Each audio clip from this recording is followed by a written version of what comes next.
Assalamualaikum warahmatullahi wabarakatuh. Apa kabar teman-temanku yang luar biasa? Masih setia bersama pembelajaran PK2. Para perawat yang luar biasa dari Rumah Sakit Umum Pusat Dr. Karyadi Semarang. Oke, jangan lupa tersenyum dulu teman-teman. Apakah sudah tersenyum hari ini? Ya. Oke, terima kasih senyumnya. Pada seri yang kedua, ini adalah lanjutan dari sesi pertama. Kita akan kupas lagi lebih lanjut tentang mengenal pasien-pasien geriatrik kita. Kita sampai pada materi konsep pengkajian serta bagaimana menerapkan asuhan keperawatan pada pasien geriatri. Konsep dasar kebutuhan pasien geriatri. Kita mengenal hierarki Maslow. Yang paling tinggi di sini ada aktualisasi diri, ya. Yang di paling bawah ada kebutuhan fisik, kebutuhan dasar manusia mulai dari makan, tidur, minum, bernafas dan sebagainya. Yuk kita kenal satu-satu kebutuhan pasien geriatri kita. Apa sih butuhnya yang mereka inginkan? Mereka ingin kebutuhan rasa aman, ya, kebutuhan fisik dulu ya teman-teman. Kita mulai dari fisik dulu deh, ya. Di sini ada kebutuhan fisik, mulai dari nutrisi, mobilisasi, perawatan medis, kebutuhan kebersihan ya teman-teman. Jadi walaupun pasiennya usia lanjut, tetap ya teman-teman PK2, tetap kita lihat cek kebersihan personal hygiene-nya. Ya yuk, terakhir, kapan teman-teman memandikan pasien? Oke, setiap hari ya. Oke, luar biasa teman-teman ya. Kita cek apakah dia sudah bersih, sudah rapi, bagaimana kukunya, bagaimana gigi geliginya. Karena apa? Banyak ya ternyata pasien-pasien kita lama nggak sembuh-sembuh, ternyata ada infeksi di giginya. Ya, infeksi karena sakit gigi, karena ternyata di situ ada yang lubang, infeksinya dari situ ya. Kemudian keamanannya. Karena itu, di rumah sakit kita sudah diterapkan rumah sakit ramah lansia. Jadi pasien-pasien lansia disediakan fasilitas yang mendukung untuk keamanan pasien-pasien tersebut. Oke, teman-teman, ada kebutuhan rasa aman, kebutuhan harga diri dihargai, kebutuhan untuk merasa bahwa dirinya tetap berharga, kebutuhan untuk berkumpul dengan yang lain. Kebutuhan yang paling tinggi adalah kebutuhan untuk aktualisasi diri, untuk berkontribusi terhadap orang lain dan lingkungan, serta mencapai potensi yang terbaik. Oh, apakah lansia masih perlu? Yaitu lebih sehat, merasa lebih nyaman ketika dia bisa berkumpul dengan sebayanya, berada dengan lingkungan atau kelompoknya, dan masih bisa bermanfaat, masih bisa healing bareng-bareng, masih bisa senam bareng-bareng. Jangan lupa ya, tiap hari Sabtu kita ada juga senam bagi para purnakarya yang ada di Gedung Geriatri Prof. Budi Darmoyo ya, tiap hari Sabtu. Ajak keluarga yang sudah usia lanjut, boleh ikut senam di sana, gratis ya. Ada kelompoknya juga. Oke, kebutuhan sosial, berkomunikasi, emosional. Bagaimana cara kita komunikasi, kebutuhan intelektual, cara kita mengajarkan, memahamkan bagaimana tentang penyakitnya, tentu berbeda ya cara komunikasi kita pada pasien dewasa dan usia lanjut. Ingat, gunakan semua gestur tubuh kita teman-teman. Kita gunakan dari ujung rambut sampai ujung kaki, kontak matanya, kemudian posisinya juga didekatkan. Ya, siapa tahu beliau bisa mendengar yang kanan, ternyata yang kiri tidak bisa dengar, atau sebaliknya. Ya, kemudian ekspresi teman-teman, ingat walaupun memakai masker, pasien kita tahu loh apakah teman-teman dalam posisi tersenyum atau mohon maaf, lagi cemberut, mikir apa ya, kayak gitu. Oke. Nah teman-teman, kita akan mengkaji tentang pasien-pasien lanjut usia. Bagaimana sih cara mengkajinya? Apa saja yang perlu dikasih pada pasien-pasien usia lanjut? Nah, Pengkajian pasien-pasien usia lanjut ini meliputi biopsikososial, kultural, dan spiritual. Artinya komplit semuanya. Nah, mulai tadi ya teman-teman sudah mengalami perubahan, mengetahui perubahan fisik maupun perubahan psikis yang terjadi. Teman-teman juga mengetahui pola fungsional ya, pakai pola fungsional, boleh pakai yang Gordon, boleh pakai yang lain. Kemudian ada skor depresi, resiko putus, risiko jatuh, dan risiko infeksi. Nah, ini skor Norton teman-teman ya. Skor Norton, di situ ada risiko jatuh, kemudian di sini ada asesmen rawat inap dan rawat jalan, ini masih mix ya teman-teman. Nah, di sini ada pengkajian tentang risiko jatuh teman-teman pakai Morsfall ya, sebenarnya ada Ontario tapi teman-teman sesuai dengan kebijakan rumah sakit kita pakai Morsfall ya. Kemudian status gizi, apakah status gizinya A, B atau C ya. Kalau A dengan ahli gizi, kalau B dan C perlu dengan dokter gizi. Tidak lupa di situ ada status mini mental. Teman-teman bisa gunakan status mini mental SPMSQ, di situ ada pertanyaan-pertanyaan dan perintah sederhana. Sama juga MMSE, di situ ada pertanyaan dan perintah sederhana. Mulai ditanya ya, di MMSE itu tanggal berapa nilainya 1. Kemudian hari apa kalau benar nilai 1 ya. Sampai yang di sini yang semakin besar angkanya atau nilainya semakin besar, maka dia semakin kondisinya baik. Ya. Kemudian ditanya lagi ini, misalnya ada 3 benda yang paling dekat. Boleh gunakan benda yang paling dekat teman-teman. Boleh HP, boleh bolpen, boleh buku. Nah, kemudian diajak ngomong lagi. Nah, baru kemudian dia ditanya lagi. Tadi benda apa saja ya yang saya sebutkan. Nah, kemudian balik lagi, kita tanya lagi. Kemudian juga ada perintah sederhana teman-teman. Perintah sederhana ini adalah kita diminta untuk misalnya di sini ada mengambil kertas, kertasnya taruh di bawah, ambil kertas, kemudian lipat jadi 2, ya, kemudian taruh di bawah, kayak gitu. Ada juga menggambar segi 5 heksagonal berpotongan. Ya, kalau nilainya benar, dia bisa menggambar dengan benar, maka tentu nilainya semakin baik. Kemudian ada juga screening fungsional atau indeks ya. Dia mulai dari A sampai G. Nah, kalau indeks A artinya dia mandiri pada semua aktivitas fungsional. Mandiri untuk mandi, berpakaian, ke kamar mandi ya, proses ke kamar mandi, kemudian berpindah, transferring ya. Kontinan BAB, BAK itu dia pakai kateter apa tidak, atau dia bisa mengendalikan atau nahan pipisnya atau tidak. Kemudian juga makan, apakah dia makan bisa makan mandiri atau dia ketergantungan. Mandiri maksudnya ngambilnya dari piring ya, bukan mandiri itu artinya dia masak sendiri apa-apa sendiri, bukan. Tetapi pada kasus ini, pada instrumen ini yang dimaksud mandiri adalah dia mengambil makanan dari piring, makan sendiri, menyuapi sendiri, makan sendiri ya, begitu. Oke, kemudian kalau A, dia mandiri pada semuanya yang ada di situ, ya. Nah, artinya dia bisa berpakaian sendiri, ya, atau dia hanya sebagian, berarti hanya salah satu. Dia bisa semua, tapi satu yang nggak bisa, maka dia ikutnya B, kayak gitu. Tapi atau dia bisa semua, tapi ada satu tok yang nggak bisa, maka dia ikutnya F, ya, semuanya bisa, tapi satu tok yang nggak bisa, F. Tapi kalau dia semuanya nggak bisa, maka dia ikutnya G atau ketergantungan total. Bagaimana tadi kan ada psikogeriatri ya teman-teman pada sesi yang pertama. Psikogeriatri di sini teman-teman menggali tentang pasiennya, apakah pasien mengalami depresi apa tidak. Caranya bagaimana? Teman-teman bisa lakukan GDS. Coba teman-teman siapkan, sambil siapkan kertas ya, kertas kosong dan alat tulisnya. Kita coba. Di sini ada Geriatric Depression Scale, ya.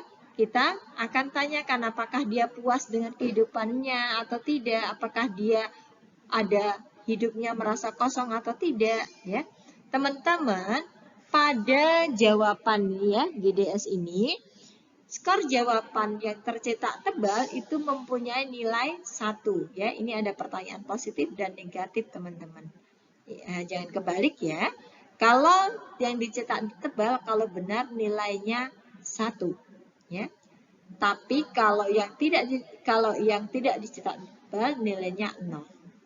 Nah, ini kebalikan dengan yang tadi skor kognitif. Kalau kognitif semakin besar nilainya, maka dia semakin baik. Tapi kalau Geriatric Depression Scale atau GDS, semakin tinggi nilainya, maka dia semakin berisiko besar untuk depresi. Begitu, teman-teman. Ya. Ya, antara 5 sampai 9 kemungkinan besar depresi. Kalau dia 10, dia sudah depresi. Coba teman-teman hitung skornya masing-masing.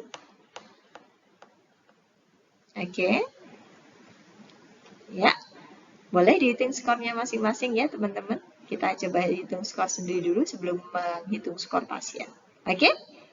Oke, hasilnya bagus kan? Oke, luar biasa, hebat teman-temanku semua. Ini yang MMSE. Di masing-masing ini ada nilai maksimalnya, satu pertanyaan satu nilai ya. 24 sampai 30 normal. Kemudian ada gangguan kognitif ringan, kemudian ada gangguan kognitif berat ya. Kalau ada seperti ini bagaimana? Tulis di RME, kolaborasikan dengan PPA yang lain dengan dokter penanggung jawab. Kalau ini SPMSQ atau Short Portable Mini Mental Status Questionnaire. Ya, teman-teman, ini sama cara menilainya. Kalau tanggalnya benar 1 ya, harinya benar semua 1 sampai 10 jika benar nilainya adalah 1. Di mana interpretasinya mulai dari normal sampai gangguan intelektual berat. Oke? Nah, kita masuk ke sesi yang paling akhir terkait bagaimana memberikan asuhan keperawatan pada pasien geriatri. Asuhan keperawatan pada pasien geriatri, teman-teman. Masih senyum ya? Oke. Tetap semangat karena apa? Ingat, pasien geriatri ini adalah kita merawat masa depan kita nanti ya. Kalau teman-teman nanti merawat pasien-pasien insya Allah dengan baik, mudah-mudahan Tuhan berikan kemampuan teman-teman untuk apa? Untuk dirawat dengan baik juga nanti ketika memasuki usia lanjut ya. Oke. Teman-teman, PK2 yang istimewa, peran perawat geriatri ini sangat kompleks, mulai dari biopsikososial, kultural, dan spiritual. Teman-teman tentu nanti akan mendengar istilah-istilah family conference, case conference, kemudian juga edukasi home program, dan yang lainnya, kolaborasi interdisiplin. Apa itu? Nanti kita belajar bareng-bareng. Nah, kemudian ada fungsi juga sebagai advokat keluarga pasien dan PPA. Artinya apa? Teman-teman PK2 jika mengetahui, misalnya tadi mengetahui pasien ini kok lebih dari 5, sementara obatnya ini sebenarnya berisiko ya, ternyata dengan diberikan misalnya ya obat anti mual salah satunya itu berisiko terhadap ekstrapiramidal atau dia diberikan yang lain sehingga pasien justru malah tidak bisa beraktivitas. Itu bisa kita kolaborasikan, sampaikan kepada Katimnya, sampaikan kepada Farklinnya, sampaikan kepada PPA atau DPJP-nya. Kemudian teman-teman juga sebagai edukator. Meskipun teman-teman masih PK2, pasien itu tidak peduli ketika teman-teman merawat tek di depan pasien, maka pasien beranggapan teman-teman adalah orang-orang yang bisa diajak konsultasi sebagai konsultan juga. Jadi teman-teman di sini harus punya kemampuan untuk berkomunikasi sebagai edukator. Ya, tadi tips untuk berkomunikasi sudah saya sampaikan. Bagaimana teman-teman? Kita harus jaga gesturnya, posisinya, ya, lokasinya juga jarak dengan pasien. Jika memungkinkan pasien diajak untuk membaca gerak bibir kita kalau tidak ada gangguan penglihatan. Bagaimana dengan penggangguan penglihatan? Maka kita maksimalkan dengan pendengaran. Bagaimana dua-duanya bermasalah? Kita maksimalkan dengan touch atau sentuhan. Oke. Kemudian teman-teman juga sebagai koordinator. Artinya apa? Multipatologis pada geriatri bersiko besar untuk double nih programnya macam-macam, double nih acaranya macam-macam. Teman-teman ini juga berperan ya memberikan masukan ke Katim maupun mengambil keputusan sendiri bagaimana pasien-pasien ini harus diperlakukan. Ketika teman-teman belum memiliki kewenangan, maka bolehlah kita konsulkan kepada yang lebih tinggi. Kita koordinasikan, kita prioritaskan mana sih yang harus kita prioritaskan. Nah, kemudian teman-teman ketika merawat pasien-pasien geriatri juga sebagai kolaborator. Di sini teman-teman melihat adanya klinik geriatri, clinical assessment atau case conference geriatri ya. Di situ teman-teman bersama-sama dengan PPWA lain nanti akan berkolaborasi untuk saling bekerja sama mengeluarkan keilmuan masing-masing untuk apa? Untuk satu tujuan mencapai kesembuhan pasien dan peningkatan kondisi pasien. Teman-teman PK2 juga bisa sebagai manajer atau pengelola. Artinya PK2 ini adalah calon-calon PK3, calon-calon manajer rumah sakit ya teman-teman. Saya doakan mudah-mudahan 5-10 tahun lagi teman-teman menjadi orang-orang sehat, sukses, berkah ilmunya ya. Oke, kemudian teman-teman juga sebagai peneliti dan pengembang ilmu. Jadi PK2 mulai sekarang teman-teman ikutlah dalam penelitian atau riset yang diadakan di ruangan masing-masing. Jika belum ada, boleh teman-teman ajak PK yang lebih tinggi untuk bareng-bareng mengadakan penelitian ini dan libatkan juga adik-adik PK1 pra-PK untuk bareng-bareng kita melakukan penelitian ya. Mereka boleh sebagai enumeratornya. Oke. Ini adalah satu pekerjaan yang dilakukan sesuai perannya. Ada fungsi independen mandiri, dependen terkadang dan interdependen. Nah, teman-teman kita kenal adanya geriatric syndrome ya. Permasalahan pada pasien-pasien geriatri ada banyak referensi. Saya ambil yang paling banyak ya, ada 14 I. 14 I itu apa saja? I, 1. Immobility atau kurang gerak yang berakibat resiko terjadinya dekubitus. Instability atau bergerak, berdiri tidak stabil, mudah jatuh. Akibatnya apa? Resiko jatuh. Inkontinent, beser, buang air dan buang air besar. Maka berisiko apa? Risiko berengen ini ya. Risiko dekubitus juga nih, bisa ya. Kemudian intellectual impairment atau gangguan intelektual atau berisiko terhadap demensia. Infeksi ya, tadi infeksi dari dalam maupun infeksi dari luar besar terjadi pada pasien-pasien lansia. Impairment of vision, hearing, taste, smell, communication, kemudian gangguan kulit juga di situ ada gangguan panca indera, penyembuhan dan kulit. Kemudian impaksi atau kesulitan buang air besar atau BAB, isolation dia merasa depresi sendiri ya, inanition kurang gizi atau teman-teman malnutrisi ya sebetulnya. Kemudian ada impecunity tidak punya uang, kemudian insomnia atau gangguan tidur ya, kemudian imunodefisiensi penurunan daya tahan tubuh yang menurun, impotensi impoten ya, kemudian iatrogenik atau adanya efek samping dari interaksi obat atau penyakit yang disebabkan karena obat-obatan. Ya, balik lagi polifarmasi penting sekali karena apa? Berisiko terhadap sindrom geriatri, menyumbang salah satu geriatric syndrome. Ya, apalagi masalah gizi teman-teman harus menjadi hubungan yang erat dengan teman-teman ahli gizi, dengan dokter gizi supaya apa? Masalah inanition atau kurang gizi, malnutrisi ini bisa teratasi. Kemudian diagnosa keperawatan yang mungkin timbul pada pasien-pasien geriatri ini adalah beberapa hal ya, ini ada 10 besar ya, naik turun ini posisinya, yaitu ada keseimbangan cairan dan elektrolit, kebersihan jalan nafas, hambatan mobilitas fisik, nyeri akut, ketidakstabilan gula darah, gangguan perfusi jaringan, kemudian juga di situ ada intoleransi aktivitas, integritas kulit ya teman-teman. Di situ juga ada pola nafas yang tidak efektif, seperti itu. Kemudian untuk pasien-pasien edukasi yang paling penting adalah adanya edukasi pada pasien geriatri yang dilakukan menyeluruh mulai dari promotif, preventif, kuratif, dan rehabilitatif. Artinya apa? Mulai dari ketika kita mencegah ya, menjaga, mengajak untuk selalu hidup sehat. Preventif artinya menjaga, kemudian kuratif mengobati, dan rehabilitatif teman-teman untuk melihat di sini proses rehabilitasi pada lansia memerlukan satu support yang luar biasa. Teman-teman, upaya pendidikan kesehatan pada keluarga atau caregiver sangat penting karena apa?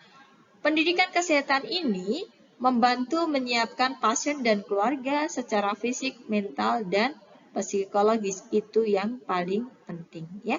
Caregiver itu artinya orang yang merawat pasien.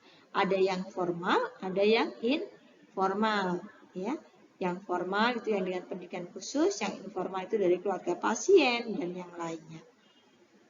Kemudian juga ada family conference ya, pertemuan dengan keluarga dan keluarga pasien, di mana untuk menentukan bagaimana yang harus dilakukan pada pasien ketika nanti keluar dari rumah sakit mau kemana, atau juga dengan untuk menentukan tindakan apa yang paling tepat untuk pasien sesuai dengan preferensi atau kebutuhan pasien. Ada juga edukasi home program pasien-pasien kita yang multipatologis, kita berikan satu kesatuan komprehensif edukasi untuk pulangnya. Nah, tadi kita sudah belajar tentang pentingnya edukasi, yaitu apa? Yaitu untuk menyiapkan pasien secara fisik, mental, dan sosial. Sekarang kita belajar tentang kolaborasi interdisiplin.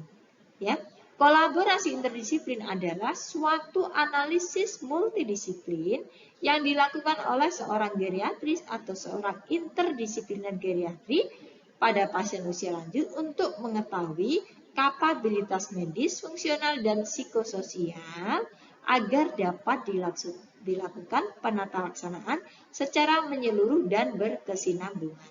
Ya, artinya di situ berbagai disiplin ilmu terlibat dalam perawatan pasien yang sama. Kemudian di sini ada serangkaian perawatan yang memerlukan tujuan yang terpadu. Kemudian anggota tim ini saling bertukar informasi, kemudian dicapai satu kesepakatan dalam proses tatap muka ya, ataupun online ataupun daring yang dilakukan secara teratur ya. Oke teman-teman, kita lanjut lagi tentang asuhan keperawatan pada pasien geriatri.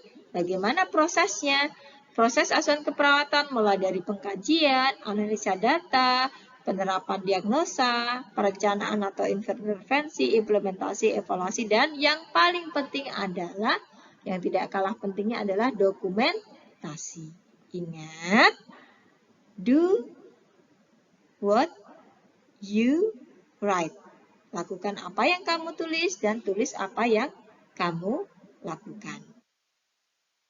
Oke, kita mulai. Dari pengkajian, teman-teman tadi sudah kenal ada Indekat, skor Norton, asesmen gizi ya. Asesmen gizi pakai SGA ya, yang sesuai rumah sakit boleh. Screening global assessment ya. Kemudian untuk kognitif, teman-teman bisa dengan MMSE ya. Kemudian bagaimana dengan masalah resiko jatuh, resiko dikubitus, bisa digunakan dengan skor Norton. Jatuh teman-teman bisa gunakan dengan Morsefall. Kemudian fungsional teman-teman dengan Bartel Index dan Indekat. Kemudian bagaimana resiko depresi, teman-teman bisa gunakan apa? Bisa gunakan Geriatric Depression Scale atau GDS. Oke, hebat teman-teman. Ya, sudah hafal semuanya ya. Oke. Kemudian, analisa data dan diagnosa keperawatan.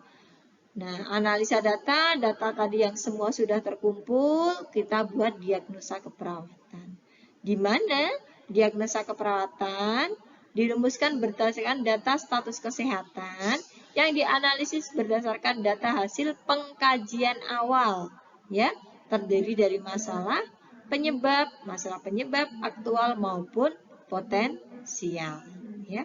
Potensial apabila masalah kesehatan kemungkinan besar akan terjadi.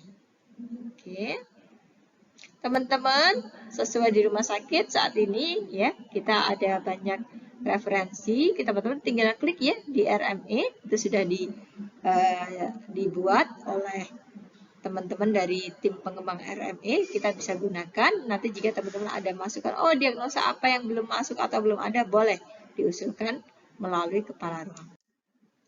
Kemudian perencanaan dan evaluasi teman-teman, mau berapa lama pasien kita, apakah pasien kita sudah berapa hari, apakah program kita tadi ya, tadi sudah berdasarkan diagnosa, kita ambil contoh satu, di situ ada ketidakseimbangan nutrisi ya, di situ misalnya ketidakseimbangan nutrisi, maka teman-teman melakukan analisa datanya, kemudian merencanakan bagaimana pasiennya apakah bisa makan, kemudian dievaluasi makannya seberapa banyak ya. Kalau bisa, kita cek lagi seberapa banyak ya. Nah, karena apa? Kalau hanya bisa saja, biasanya dari keluarga menyampaikan, oh boleh bisa makan kok, tapi berapa banyak? Habis atau dia justru makan dari luar ya. Pasien kita itu habis yang makan pasiennya atau dibantu oleh keluarganya. Ya bisa jadi, loh, masuk keluarga ikut makan? Bisa jadi teman-teman, coba dicek ya. Ternyata karena apa? Ternyata pasiennya kita misalnya tadi saya sampaikan tidak punya geligi, akhirnya sama keluarga diberikan bubur sumsum dari luar atau diberikan bubur sendiri ya. Karena apa? Kita belum mengkaji lagi ya. Jadi teman-teman kalau habis juga dicek apakah benar pasien kita yang menghabiskan. Kalau tidak habis juga dicek apakah memang ini pasien tidak habis atau pasien tidak doyan nih makan bubur yang ada di kita, tapi ternyata dia mau loh kalau makan nasi padang, dia mau makan soto, makan bakso, dia apa-apa mau, tapi kalau makan bubur nggak doyan. Maka teman-teman boleh lakukan checking lagi ya, kerjasama dengan teman-teman dari gizi ya, kita supaya kita tahu asupan nutrisinya apakah tercukupi atau tidak. Karena apa? Nanti kita belajar di sesi berikutnya betapa pentingnya nutrisi ini bagi kelangsungan FAALI pada pasien-pasien geriatri. Oke, kita kembali ke implementasi. Tadi sudah direncanakan pasien ini SMART ya. Kita lakukan dengan metode SMART, kemudian kita lakukan juga implementasi pelaksanaannya. Kita monitor berapa banyak asupan makannya, kemudian kita cek lagi berat badannya ya. Apakah perlu ditimbang tiap hari? Pada kondisi tertentu tentu iya ya, pada kondisi misalnya ini ada penumpukan cairan atau pada kita curiga ada resiko perdarahan, kita ukur nih liang karb perlu tiap hari. Tapi kalau pada kondisi yang secara umum baik, boleh dilakukan 5-7 hari ya untuk evaluasi terhadap berat badannya pasien. Oke, dilakukan sesuai dengan perencanaan yang sudah dibuat ya, termasuk tindakan dependen, independen, bahkan kolaborasi multidisiplin. Ingat teman-teman, sebagai seorang perawat, teman-teman adalah ujung tombak yang paling depan yang 24 jam bersama pasien dan keluarga. Oke, yang terakhir kita lakukan evaluasi keperawatan secara periodik, sistematis, dan berencana untuk menilai perkembangan pasien dengan kriteria setiap tindakan yang dilakukan. Kita evaluasi, rumusan tujuannya dievaluasi, dicatat, dikomunikasikan. Libatkan keluarga dalam prosesnya. Apakah ini sudah sesuai dengan preferensi atau keinginan pasien atau memang perlu dimodifikasi lagi.